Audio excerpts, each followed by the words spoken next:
నీ వాక్యము నా పాదములకు దీపమును, నా త్రోవకు వెలుగునై ఉన్నది.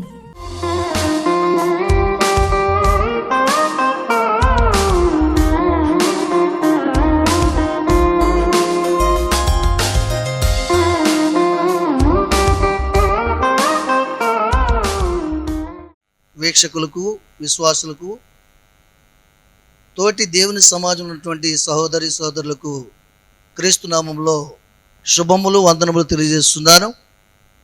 అలాగే మీ ప్రార్థనా అవసరతలు ఉన్నట్లయితే, అలాగే మీ సంఘాల్లో వాక్య పరిచర్య ప్రకటించాలి అనుకుంటే తప్పక ఈ కింద పెట్టిన నెంబర్లకు మీరు సంప్రదించగలరు. మీరందరూ దేవుని నామంలో ఎదుగుచూ అభివృద్ధి పొందుతూ వాక్యానుసారంగా జీవిస్తున్నారని తలుస్తున్నాను. అది మీకు ఆశీర్వాదమని మరొకసారి మీకు శుభమని చెప్తూ, ఈ దినము దేవుడు మనకు పొందుపరిచిన అంశాన్ని మేము ముందుంచుతున్నాను. ఈ దినము దేవుడు మనతో మాట్లాడే అంశం ఏంటంటే, నీకు త్రోవ చూపు వాక్యము. నీకు త్రోవ చూపు వాక్యం అనే అంశాన్ని మేము ముందుంచుతున్నాను. కాబట్టి వాక్యమే మనిషిని దర్శించాలి. వాక్యమే మానవ జీవితంలో ఒక త్రోవని సరైన మార్గం నడిపించడానికి ఒక వెలుగుగా నడిపించాలి. వాక్యం కనుక లేకపోయినట్లయితే క్రైస్తవ జీవితంలో చీకటే మిగులుతుంది తప్ప వెలుగు అనేది రానే రాదు. వాక్యము వెలుగే ఉంది కనుక వాక్యమే మన జీవితంలో ఉంటే అది చీకటని ఈ లోకంలో మనల్ని చక్కగా నడిపిస్తుంది. మన పాదములు తొట్టిల్లిపోకుండా, తొలగిపోకుండా, ఏ గోతులు పడిపోకుండా, ఇరుక్కోకుండా ఊరిలో, అపవాది ఊరిలో మనకు త్రోవ చూపించి మన గమ్యాన్ని చేస్తుంది. ఆ గమ్యమే పరలోక రాజ్యం. ఆమేన్. అనగా దేవుని వాక్యము చేతే పరలోక రాజ్యానికి చేరాలి తప్ప నీతి క్రియల చేత చేరని వాక్యం తేటగా తెలియజేస్తుంది. నీతి క్రియలు లోకంలోనే కనబడతాయి, ఈ లోకంలో ఘనతను తీసుకొస్తాయి. దాన్ని బట్టి మనం వాక్యానుసారంగా జీవిస్తేనే కానీ దేవుని రాజ్యానికి చేరాలి. సమయంలో దేవుని యొక్క పరిశుద్ధ గ్రంథం నుండి వాక్యం మనకి త్రోవ ఏ విధంగా చూపిస్తుందో, ఏ విధంగా మనం ముందుకు తీసుకెళ్తుందో ఆ విషయాన్ని విశుద్ధపరచడం మీ ముందుకు వస్తున్నాను. పరిశుద్ధ గ్రంథం నుండి దావీదు కీర్తన 119వ కీర్తన 105వ వాక్యాన్ని మనం ముందుకు తీసుకెళ్దాం చదువుకుంటూ. నీ వాక్యం నా పాదములకు దీపమును, నా త్రోవకు వెలుగునై ఉందంటున్నాడు. ఏమంటాడు ఆయన? నీ వాక్యము నా పాదములకు దీపము, నా త్రోవకు వెలుగై ఉంది. భక్తుడైన దావీదు దేవుని వాక్యాన్ని ఆయన పాదములకు దీపంగా ఎందుకు ఎంచుకున్నాడంటే, మడిచి నడిచేటప్పుడు ఆ నడక సరిగా నడవాలన్నా, నడిచి గమ్యానికి చేరాలన్నా ఈ లోకం అనేటువంటి ఈ లోకాన్ని చీకటిగా ఎంచాడైనా. ఈ లోకమును చీకటిగా ఎంచి ఈ లోకంలో జీవించినటువంటి మానవుడు వెలుగనే వాక్యము తన పాదముల ముందు నడిస్తేనే ఆ వెలుగులో నడిచి గమ్యాన్ని చేరగలని సత్యాన్ని తెలుసుకుంటాడు. కాబట్టి నీ వాక్యము నా పాదములకు దీపము, నా త్రోవకు వెలుగై ఉంది. దీపం మన యొద్దన ఉంటుంది, కానీ టార్చ్ లైట్ కూడా మన చేతిలో ఉంటుంది, మన దగ్గర ఉంటుంది, కానీ వెలుగు దూరంగా ఉంటుంది కదా మరి. కాబట్టి వెలుగు దూరంగా ఉండి చూపించినప్పుడు ఆ త్రోవ ఏ విధంగా ఉందో మనం తెలుసుకుని, ఏదైనా ఆటంకం మధ్యలో ఉన్నట్లయితే దాన్ని తప్పుకుని వెళ్ళడానికి వీలు కలుగు చేస్తుంది వెలుగు. ఈ లోకం అనేటువంటి ఈ చీకటిలో జీవిస్తున్న మనకి అనేకమైన త్రోవలు ఉన్నాయి. ఆ త్రోవలు ఎలాగున్నాయంటే మనిషిని బంధించేవిగా, మనిషిని శాపానికి గురి చేసేవిగా, మానవుడిని దేవుని రాజ్యాన్ని చేరకుండా అడ్డు త్రోవలుగా ఉన్నాయి అవి. కాబట్టి ఆ అడ్డు త్రోవలు, ఇరుకు త్రోవలు, లేకపోతే ఆ గొప్పులు త్రోవలు, గోతులు త్రోవలు, మన ఇబ్బంది పరిచే త్రోవలన్నీ కూడా తప్పించుకుని వెళ్ళాలి. సరైన త్రోవలు వెళ్ళాలంటే వాక్యము మన పాదములకు దీపమై ఉండాలి. మనకి త్రోవ చూపిస్తుంది, మనకి త్రోవ చూపిస్తుందండి. కనుక దేవుని సంధానంలో నీ వాక్యం నా పాదములకు దీపం, నా త్రోవకి వెలుగై ఉందని చెప్తున్నాను. అదే 119వ కీర్తనలో 133లో కూడా ఒక వాక్యము చూడండి. అక్కడ నీ వాక్యమును బట్టి నా అడుగులు స్థిరపరచుము, ఏ పాపము నన్ను ఏలనీయకము. ఈ వాక్యమును బట్టి నా అడుగులు స్థిరపరచుము, ఏ పాపమును నన్ను ఏలనీయకము. అంటే ఏ పాపం అంటే ఒక పాపం లేదు లోకంలో. ఏ పాపం ఉంది ఏమండి? నేత్రం దొరక పాపం, హృదయం దొరక పాపము, ఆలోచన దొరక పాపము, శరీరం దొరక పాపము, ఏమండి హృదయ వాంఛలను బట్టి పాపము, ఇలాగ అనేక రకాలుగా ఉంది. కాబట్టి నీ వాక్యమును బట్టి నా పాదములను నా అడుగులను స్థిరపరచు. ఎందుకంటే నీ వాక్యమును నా పాదములకు దీపంగా పెట్టుకుని ఉన్నాను. నాకు త్రోవ చూపించేది, నడిపించేది, నా అడుగులు తడబడకుండా చేసేది నీ వాక్యం బట్టి నా అడుగులు స్థిరపరచమంటున్నాడు ఆయన. మన అడుగులు ఎలా ఉండాలంట? స్థిరముగా ఉండాలండి. అడుగులు అంటే ఏంటి? ఆలోచన విధానం, తలంపులు స్థిరంగా ఉండాలి. స్థిరమైన మనసు కలిగి నీ సన్నిధిలో జీవిస్తాను. నీ పరిశుద్ధాత్మని యొద్ద నుంచి త్రోసివేయద్దు. నా అంతరంగంలో స్థిరమైన మనసు నూతనంగా పుట్టించుము. ఇదిగో హిమము కంటే తెల్లగాను, ఇస్సోపు కంటే తెల్లగాను, మంచు కంటే తెల్లగా నన్ను మార్చమని దావీదు అడుగుచున్నాడు ప్రార్థనలో. కాబట్టి దేవుని సందర్భంలో నీ వాక్యమును బట్టి నా అడుగులు స్థిరపరచమంటున్నాడు. అంటే మన ఆలోచన చర్చించేది ఏంటి? ఈ లోకంలో వాక్యమే. మన జీవితాలను చర్చించేది కూడా వాక్యమే. మన జీవితాలను స్థిరపరిచేది వాక్యమే. మన భవిష్యత్తును స్థిరపరిచేది వాక్యమే. దావీదు వాక్యానుసారంగా జీవించాడు కాబట్టి మొదట్లో తన జీవితం పేద జీవితం, దరిద్రమైన జీవితం, అవమానకరమైన జీవితం అయినప్పుడు కూడా ఉన్నతమైన ఇశ్రాయేలు ప్రజలకు రాజుగా దేవుడు స్థిరపరిచాడు ఆయన. కారణం ఏంటంటే అతను వేసిన అడుగులు, అతను చేసిన భక్తి, వాక్యానుసారమైన జీవితం అట్టిది కనుక. దేవునికి మహిమ కలుగును గాక. ఆ తదుపరి ఆయన వంశంలో సొలొమోనుని ఎన్నుకున్నాడు. కానీ ఆయన అడుగులు స్థిరంగా లేవు. కాబట్టి ఆఖరి సమయంలో, వృద్ధాప్యంలో ఆయన రాజ్యాన్ని పోగొట్టుకున్నాడు, అధికారాన్ని పోగొట్టుకున్నాడు, సమస్తాన్ని పోగొట్టుకున్నాడు. దేవునికి మహిమ కలుగును గాక. కాబట్టి ఆయన అంటున్నాడు, నీ వాక్యమును బట్టి నా అడుగులు స్థిరపరచుము, నన్ను ఏ పాపమును ఏలనీయకము. పాపం అనే అధికారాన్ని, పాపం అనే యజమానుడిని, శాపం అనే యజమానుడిని క్రీస్తు లోకానికి వచ్చి శిలువ మరణం పొంది దాన్ని తీసివేసాడా లేదా? తీసివేశాడు. మరి అది కూడా తీసివేసింది మన ఏలుబడి చేయడం అంటే ఎలాగది? ఒకరికి అప్పును తర్వాత తీర్చిన తర్వాత మళ్ళీ అతను ఏలుబడి చేసి ఒప్పుకుంటాం మనం? రుణము తీర్చేసాం కదా, ఎందుకు అధికారం చెలాయిస్తున్నాను మీద నడకమా? కాబట్టి ఏ పాపము నన్ను ఏలనీయకము. పాపం మనల్ని ఏలకూడదు. ఎవరు ఏలాలి మనల్ని? ప్రభువే ఏలుబడి చేయాలి. ఆయన మాటే ఏలుబడి చేయాలి. ఆయనే మనకు యజమానుడై ఉన్నాడు. యజమాను చిత్తం మెరిగింది అలాగూ చేయని వానికి పెక్కు దెబ్బలు తగులుతాయి అని వాక్యం చెప్తుంది. యజమాను చిత్తం మెరిగిండి అలాగూ చేయవానికి బహు ఆశీర్వాదము కుమ్మరించబడుతుంది. దావీదు వలె, అబ్రహాము వలె, ఇస్సాకు వలె వారు ఆశీర్వదింపబడతారు. ఆమేన్. కనుక దేవుని సన్నిధానంలో నీ వాక్యమును బట్టి నా అడుగులు స్థిరపరచుము, నన్ను ఏ పాపమునో ఏలనీయకమంటున్నాడు. చూద్దాం అక్కడ సొలొమోను ఎలాగైతే మరి అతని అడుగులు స్థిరంగా లేవని మనం మాట్లాడుకున్నాం కాబట్టి ఏ విధంగా లేవు మనం చూద్దాం. చూడండి అక్కడ మొదటి రాజుల గ్రంథం 11వ అధ్యాయము మొట్టమొదటి వచనం నుంచి చదవండి, 4వ వచనం వరకును. మోయాబీలు, ఎదోమీలు, అమోనీలు, సిదోనీలు, హెత్తీలు అను జనులు మీ హృదయములను తమ దేవతల తట్టు తిప్పుతురు గనుక వారితో సహవాసం చేయకూడదనియు, వారిని మీతో సహవాసం చేయనీయకూడదనియు యెహోవా ఇశ్రాయేలుకు సెలవిచ్చున్నాడు.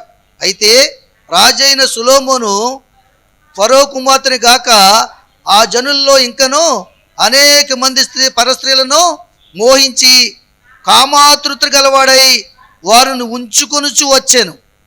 అతనికి 700 మంది రాజకుమార్తెలైన భార్యలను 300 మంది ఉపపత్నులను కలిగి ఉండిరి. అతని భార్యలు అతని హృదయమును త్రిప్పివేసిరి. సొలొమోను వృద్ధుడైనప్పుడు అతని భార్యలు అతని హృదయంను ఇతర దేవతల తట్టు త్రిప్పగా అతడు తన తండ్రి అయిన దావీదు హృదయం వలె అతని హృదయము దేవుడైన యెహోవా యెడల యథార్థము కాకపోయేను.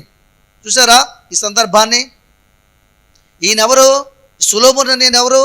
దావీదు కుమారుడు. దావీదు తర్వాత మందిరము కట్టించుకోవడానికి దేవుడు ఆయన్ని సిద్ధపరచినప్పుడు దావీదు తర్వాత దావీదు కంటే ఇక ముందు వచ్చే రాజుల కంటే, ఇప్పుడున్న రాజుల కంటే నువ్వు గొప్ప ఆశీర్వాదానికి వారసుడు అని దేవుడు ఆయన దీవించాడు. నీ వంటి ధనవంతుడు కానీ, నీ వంటి జ్ఞానవంతుడు కానీ ఈ భూలోకంలో రాబోయే కాలంలో కానీ, ఇప్పుడున్న కాలంలో కానీ ఉండనే అని చెప్పాడు. అంత ఆధిక్యతనిచ్చినటువంటి ఆయన్ని ఈయన ఏం చేశాడు మరి? మందిరము కట్టిన తర్వాత కొన్నాళ్ళు ఏలుబడి చేసిన తర్వాత ఆయన ఆ సహవాసం ఎవరితో ఉంది? మోయాబీలు, ఎదోమీలు, అమ్మోనీయులు, సీదోనీయులు, హిత్తీయులు అనేటువంటి 4 రకాల గ్రూపుల మనుషులతో ఆయన సహవాసం ఏర్పడింది. చూసారా? వీళ్ళందరూ ఎవరు? దేవునికి విరోధమైన కార్యములు చేసేవారు, దేవుని చిత్తము జరిగించేవారు కాదు, విగ్రహార్థన చేసేవారు, దేవతలకు పూజ చేసేవారు. ఇట్టి వారితో స్నేహం పంచుకున్నాడు ఈయన. రాజకుమార్తెలు ఎంతమంది భార్యలు ఆయనకి? 700 మంది రాజకుమార్తెలు ఉన్నారు, 300 మంది ఉపపత్నులు ఉన్నారు. ఏమండి?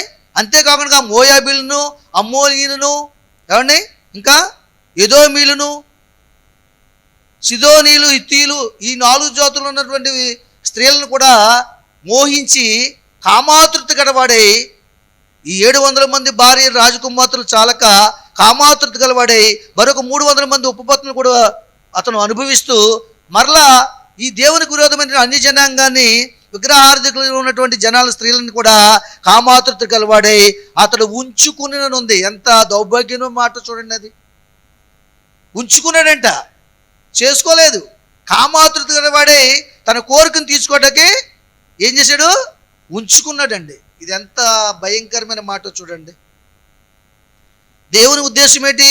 దావీదు వలె నా సందులో యథార్థంగా జీవిస్తాడు, ఇతను ఎంతో నమ్మకంగా ఉంటాడు, దావీదు కంటే ఎక్కువ ప్రార్థన చేస్తాడు అని నమ్మి దేవుడు ఈ భూమి మీద సర్వాధికారాన్ని ఇచ్చాడు సొలొమోనుకి, సర్వ సంపదలు ఇచ్చాడు, సర్వ జ్ఞానాన్ని ఇచ్చాడు. ఇతను ఏం చేస్తున్నాడంటే గర్విష్ఠ అయిపోయి, శరీరాశ నేత్రాశలో పడిపోయి, జీవపు డమ్మంలో పడిపోయి మరి ఈ యొక్క కామాతృత గలవాడై వారిని ఉంచుకొనుచు వచ్చినట్టండి. ఈ అతనికి 700 మంది రాజకుమార్తెల భార్యలను, 300 మంది ఉపపత్నులు కలిగి ఉండేది. అతని భార్యలు అతని హృదయం తిప్పివేసిరి. చూసారా? కాబట్టి పరస్త్రీకి నువ్వు దూరంగా ఉండమని చెప్తుంది వాక్యం. ఈయన ఏం చేశాడు? దగ్గరగా ఉన్నాడు. కారణం ఏంటి?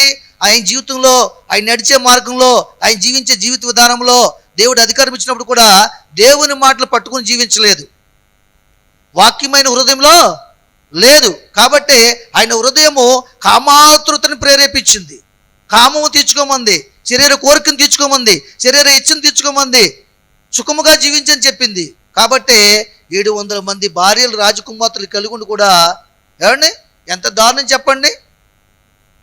అయినను దేవునికి విరోధమైన ప్రజలతో పాపం చేసి వాళ్ళు ఉంచుకుంటూ వచ్చి వాళ్ళ చేత ప్రేరేపింపబడి వాళ్ళ హృదయాన్ని మార్చేశారు, ఆయన హృదయాన్ని మార్చేశారండి.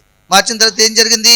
సొలొమోను వృద్ధుడైనప్పుడు అతని భార్య అతని హృదయమును ఇతర దేవతలతో తిప్పగా అతడు తన తండ్రి అయిన దావీదు హృదయంలో వెళ్ళి అతని హృదయం దేవుడైన యెహోవా యందు యథార్థంగా కాకపోయేనో. చూసారా? యథార్థతను కోల్పోయాడు, భక్తిని కోల్పోయాడు. కారణం ఏంటి?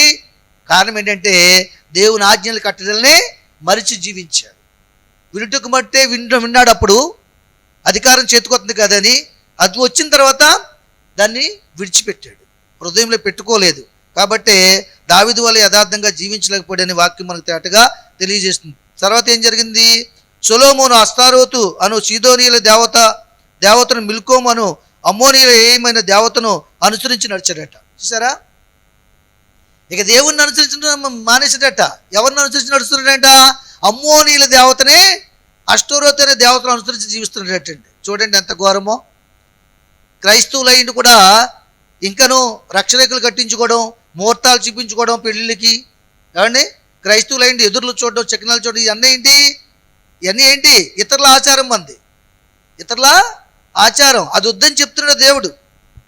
మీ ముందర నడుచుకోవడం యెహోవా అని చెప్తుంటే, యెహోవా సైన్యం వెనుకటి భాగం కావాలి కానీ చెప్తుంటే లోతు భార్యల వలె పాత జీవితాలని, పాత ఆచారాలని వెనకతట్టు చూసి వాటిలో నడుస్తున్న జీవిత విధానం. ఈయన ఏం చేశాడు? దేవుని ఆరాధించడం మానేసిన ఇంకా ఆ దేవతను ఆరాధిస్తున్నాడటండి. చూసారా? మరి ఆ దేవతను ఏం చేశాడంట?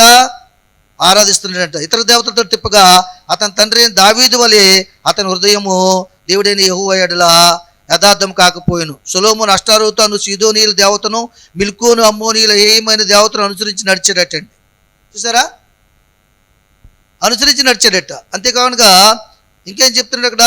ఈ ప్రకారము సొలొమోను యెహోవా దృష్టికి చెడు నడిచి తన తండ్రి అయిన దావీదు అనుసరించినట్లు యథార్థంతో యెహోవాను అనుసరింపలేదు.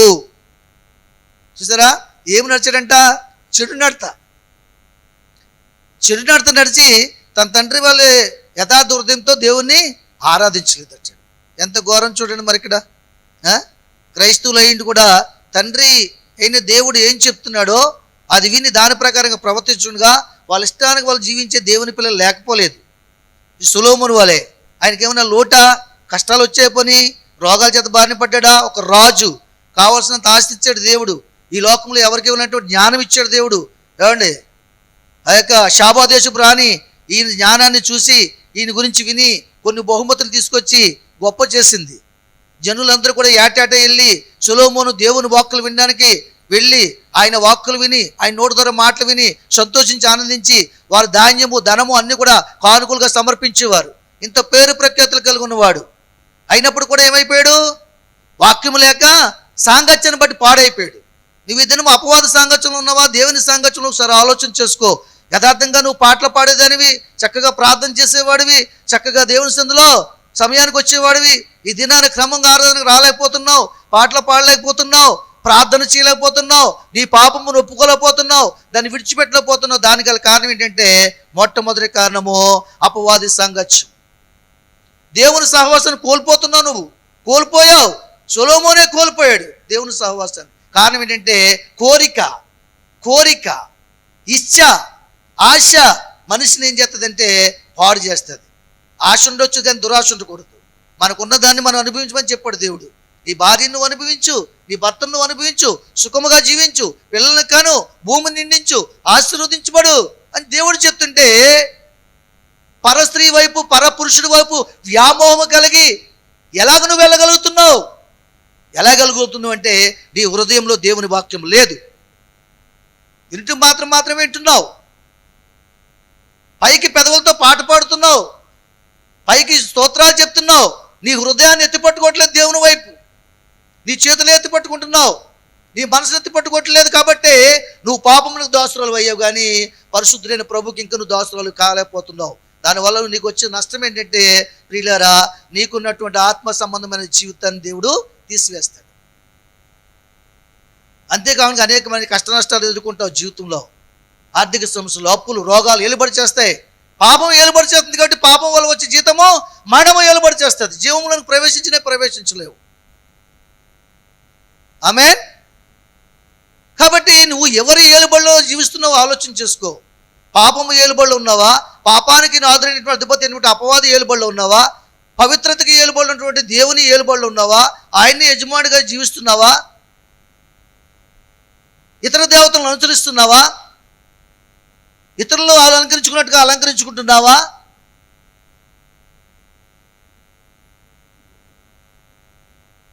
ఇతరులు మాట్లాడేట్టే మాట్లాడుతున్నావా? నీ జీవితంలో మార్పు లేదా? నీ తండ్రి అయిన దేవుడు యథార్థపరుడు, ఆయన యథార్థవంతులకు ఏ మేలు చేయకమాని అన్నాడు. నువ్వేం వింటున్నావు, ఏం చూస్తున్నావు ఆలోచన చేయవలసిన అవసరం చాలా ఉంది క్రైస్తవ జీవితంలో. ఒక క్రైస్తవుడు నడుస్తుంటే వెనకాల 100 మంది కనిపెడతారు, 1000 మంది కనిపెడతారు. ఒక అన్యుడు వెళ్తుంటే అతని గురించి ఆలోచించే వాళ్ళు ఉండరు, ఎందుకంటే అందరూ అలాంటి వాళ్ళే కనుక. కానీ ఇక్కడ నీతి మార్గంలో ఉన్నావు కాబట్టి నీ గురించి కనిపెట్టేవారు, నేను చూసేవారు అనేక మంది ఉంటారు. ఆమేన్. కనుక దేవుని సంఘంలో ఏమైపోయి ఇతని భార్యలు ఇతని హృదయంలో తిప్పేశారు, అతని జీవితాన్ని పాడు చేశారు, భక్తిని పాడు చేశారు. అతను వృద్ధుడైనప్పుడు ఏం చేశారు? ఆఖరికి వాళ్ళ యొక్క ఇబ్బంది కొలిది, వాళ్ళు పెట్టే బాధల కొలిది ఇంకా తప్పదని చెప్పేసి అష్టారోతు దేవతనే పూజిస్తున్నాడు. అంతేకాకుండా ఏం చేశాడు అక్కడ ఇంకా చూసుకున్నట్లయితే 7వ వచనంలో సొలొమోను కేమోషు అను మోయాబీలో హేయమైన దేవతలకును మెలోకు అను హిమ్మోనీల హేయమైన దేవతకును యెరూషలేము ఎదుటనున్న కొండ మీద బలిపీఠం కట్టించాడంట. చూడండి ఏం చేసిందంట? ఆ దేవతల విగ్రహాలు తీసుకొచ్చి యెరూషలేము దేవుని ప్రదేశం, అది దేవుడు ఆస్తుతింపబడిన స్థలము, దేవుడు నివసించే స్థలము. ఆ స్థలములో ఆ యొక్క అష్టారోతు దేవతలను, అమ్మోనీయుల దేవతలను తీసుకొచ్చి దేవునికి విరోధమైన విగ్రహాలను తీసుకొచ్చి అక్కడ ప్రతిష్ఠ చేశాడట. ఎంత భయంకరమైన పరిస్థితి! నీ హృదయం దేవుని ఆలయం, అక్కడ వాక్యమునికే చోటు ఉండాలి, దేవుని మాటలకే చోటు ఉండాలి. ఇంకా నువ్వు వాక్యం వింటూ కూడా శరీర సంబంధమైన కోరికలు, వాంఛలు, వ్యభిచారం, శరీరాశ, నేత్రాశ, అలంకరణ, విపరీతమైనటువంటి గర్వము, అహంకారము, దేవుని మాటకి చోటు ఇవ్వలేని స్థితి, ఇవన్నీ విగ్రహాలే. నిజానికి క్రైస్తవులు ఎవరు కూడా విగ్రహాన్ని ఆరాధించరు. ఆరాధిస్తారా? అనుజనులు ఆరాధించే విగ్రహాలను ఎవరు కూడా ఆరాధించరు. కానీ వీళ్ళు ఆరాధించే విగ్రహాలు వేరేగా ఉంటాయి. ఏంటవి? క్రైస్తవులు ఆరాధించే విగ్రహాలు ఏంటి? శరీరాశ, నేత్రాశ, జీవడంబము. శరీరాశ, నేత్రాశ, జీవడంబం. శరీరాశ అంటే ఏంటి? శరీరం చూసిన ప్రతిదాన్ని కోరుకుంటుంది, అది అనుభవించమంటుంది, తినమంటుంది, రుచి చూడమంటుంది. నేత్రాశ ఏంటి? చూసిన దాన్ని ఇంట్లో తెచ్చుకుని పెట్టుకోమంటుంది. జీవడంబం, మనకు స్తోమత లేకపోయినా పక్క వాళ్ళు బిల్డింగ్ కడితే మనం బిల్డింగ్ కట్టేయాలి. ఆ ఉన్న స్థలం రిజిస్టర్ అయినది తాకట్టెట్టేయాలి. ఆ బిల్డింగ్ని, స్థలాన్ని కూడా ఎవడేసుకుపోవాలి? బ్యాంక్ కూడా వేసుకెళ్ళిపోవాలి. ఇదో జీవడంబం. ఏమండి, క్రైస్తవులు ఇలాగే జీవిస్తున్నారు. పక్కింటి వాళ్ళు మెచ్యూర్ కార్యక్రమానికి ఒక 50,000 ఖర్చు పెడితే మనకు డబ్బులు లేకపోయినా సరే ఆ సొంత డబ్బులు ఖర్చు పెట్టుకున్నారు. 50,000 సిటీఎస్ ఏదేసో సంపాదించుకుని, మనకు లేకపోయినా 1,50,000 ధనవర్షాలు అప్పు చేసి ఖర్చు పెడతాం. ఇవి కరెక్టా? ఇలాంటి విగ్రహాలు వీళ్ళకి ఎదురు రమ్మంటారు. ఇంకా రక్షకుల దగ్గరికి వెళ్తారు, పోతవజుల దగ్గరికి వెళ్తారు, ముహూర్తాలు చూస్తారు పంతుల దగ్గరికి వెళ్ళి. ఇదన్నీ విగ్రహాలు కదా. ఈ కనిపించిన విగ్రహాలు మాకు తెలియకుండానే వెళ్ళిపోతారు. డేట్ ఫిక్స్ చేసుకొస్తారు. అయ్యగారు పలానా రోజున పెళ్ళండి, డేట్ ఫిక్స్ చేస్తామండి, మీరు చెయ్యాలండి. మేమేం చేస్తాం? మా చేతులు కట్టేస్తారు కదా మీరు. ముహూర్తాలకు వెళ్తారు, తీర్థాలకు వెళ్తారు. ఏమండి, ముందు అక్కడ నిర్ణయం చేసుకుని అప్పుడు వచ్చి చెప్తారు పాస్టర్ గారికి. చేయకపోతే ఇంకో పాస్టర్ని తీసుకొస్తాను, వచ్చేవాళ్ళు ఉన్నారు మీరు రాకపోతే. చూసారా జరుగుతున్నది లేదా అలాగే సమాజంలో? నాలాంటి వాళ్ళు యథార్థంగా నిలబడరు అనుకోండి, మేము చేయనన్నాం అనుకో, బయట వాళ్ళకి ఏం చెప్తారు? ఆ పాస్టర్ గారికి గేర్ ఎక్కువండి, పొగరు ఎక్కువండి, పొగరుషం ఎక్కువండి, మీరు చెప్పిన మాట ఏంటండి. అందుకనే పక్కింటి పాస్టర్ గారిని తీసుకొచ్చి, పక్క ఊరు పాస్టర్ గారిని తీసుకొచ్చి చేసుకున్నాం. వీళ్ళెవరు? వీళ్ళు వాక్యం లేని వాళ్ళు, విగ్రహార్థికులు వీళ్ళు. లోపల చూడండి, నిజానికి బయట ఉన్న విగ్రహం మనకి ఏం హాని చేయదు, లోపల ఉన్న విగ్రహం హాని చేస్తుంది. ఎందుకంటే దాన్ని నువ్వు నమస్కరించవు, దాన్ని అనుసరించవు, అది నీకు హాని చేయదు. ఎందుకని హాని చేయడానికి అది నడదు, అది కోపం పెట్టుకోదు, మాట్లాడుతుంది నీతో. కానీ నీలో ఉన్న విగ్రహం నీతో మాట్లాడుతుంది. వాళ్ళ స్నేహం కలిగి ఉండు, వాడితో ఉండు, నీ జీవితం బాగుపడుతుంది. వాడు అనుభవించు, నువ్వు అనుభూతినియ్యి. ఇదిగో నీకు లేనిదని తెచ్చుకుని ఇంట్లో పెట్టుకో అని నీ హృదయంలో విగ్రహము, శరీరాశ అనే విగ్రహం నీతో మాట్లాడుతుంది. లోకాశ అనే విగ్రహం ఏమొచ్చి భర్త స్తోమత గుర్తించుకుండగా, అతని ఆదాయాన్ని గుర్తించుకుండగా, అన్నీ కావాలని చెప్పేసి అన్నీ నా ఎదుకొచ్చేయాలి, అందరి వలే గొప్పవారు జీవించాలని జీవపడంబంతో లోకాన్ని తీసుకొచ్చి ఇంట్లో పెట్టుకుంటుంది. ఆఖరికి లోకస్తులకు ఉన్న శాంతి కూడా లేకుండా అశాంతితో గురి అవుతుంది ఇల్లంతా. ఈరోజు సొలొమోను పరిస్థితి అదే. దేవునికి మహిమ కలుగును గాక. కనుక దేవుని సన్నిధిలో మరి ఆయన చెప్తుంది కదా, మరి అలాగా ఆయన జీవించినప్పుడట ఆ పక్కన ఏం చేసిన మళ్ళీని 8వ వచనంలో, తమ దేవతలకు ధూపం వేయచ్చు బలు నర్పించుండిన పరస్త్రీలైన తన భార్యల నిమిత్తము అతడు అలాగూ చేసాడట. చూసారా, బలు అర్పించాడు, విగ్రహాలు తీసుకొచ్చి యెరూషలేముకు ఎదురుగా ప్రతిష్ఠ చేశాడు, వాటికి మొక్కాడు, పూజించాడు. ఇదంతా ఎవరి వల్ల వచ్చింది? పరస్త్రీలైన తన భార్యల వల్ల వచ్చింది. మనది కాందని ఆశిస్తే మన శ్రమ. చెప్తుండడం లేదా దేవుడు? కాబట్టి దేవుని సందులో అక్కడ ఇంకో వచ్చిన చెప్తున్న 11 వరకు 9 నుంచి అక్కడ ఏం చెప్తుంటే, ఇశ్రాయేల్ దేవుడైన యెహోవా అతనికి 2 మార్లు ప్రత్యక్షమై నీవు ఇతర దేవతలను వెంబడింపవలదని అతనికి ఆజ్ఞాపించును. సొలొమోను హృదయము ఆయన ఎదురు నుండి తొలగిపోయాను. యెహోవా తనకి ఇచ్చిన ఆజ్ఞను అతడు గైకొనకపోగా యెహోవా అతనికి మీద కోపగించి సెలవిచ్చినదేమనగా, నేను నీతో చేసిన నిబంధన కట్టడలను నీవు అనుసరించకపోవుట నేను కనుగొనుచున్నాను కనుక ఈ రాజ్యం నీకు కనుక నిశ్చయంగా తీసివేసి నీ దాసునికి ఇచ్చేదని అన్నాడు. ఆమేన్. చూసారా ఎంత భయంకరమైన పరిస్థితో? 2-3 మార్లు మాట్లాడాడట దేవుడు సొలొమోనుతో.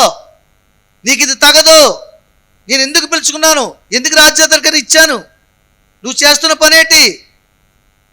నువ్వు అమ్మోనీయుల వైపు తిరగకూడదు, ఎదోమీయుల వైపు తిరగకూడదు, హిత్తీయుల వైపు తిరగకూడదు, వారి దేవతలను ఆరాధించకూడదు, నా కృపను మర్చిపోయావు, తొలగిపోతున్నావు.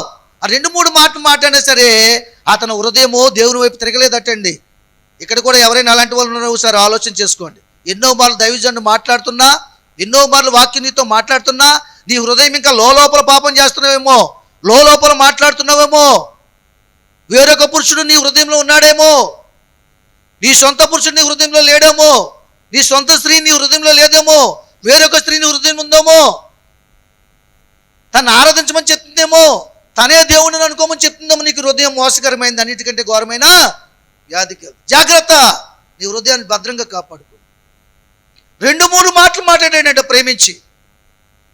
ఈరోజు నీతో కూడా మాట్లాడు. 2025లో మాట్లాడాడు దేవుడు, 2026లో జనవరిలో కూడా నీతో మాట్లాడుతాడు. నీలో ఏ విగ్రహం ఉందో తీసుకేసుకుంటే అది నీ క్షేమము. లేకపోతే ఆ విగ్రహం నిన్ను గురేస్తుంది, నిన్ను నాశనం చేస్తుంది, పరుల మధ్య తీసుకెళ్ళి పరువు తీస్తుంది. నీ పాపమే నిన్ను పట్టుకుంటుంది, నీ శరీరాశ నిన్ను పట్టుకుంటుంది. ఒక దినము ఒంటరిగా చేసిన పాపము 10 మందిలో బహిర్గతం అవుతుంది. అప్పుడు నిన్ను నువ్వే ఉరిపెట్టుకుని చనిపోవాల్సిన పరిస్థితి వస్తుంది. అందుకే దేవుడు నిన్ను పిలిచాడు, అందుకే దేవుడు నీ కొరకు ప్రాణం పెట్టాడు, అందుకే నీ కొరకు రక్తం కార్చాడు. ఒకసారి ఆలోచించే ప్రియ సహోదరుడు సహోదరి.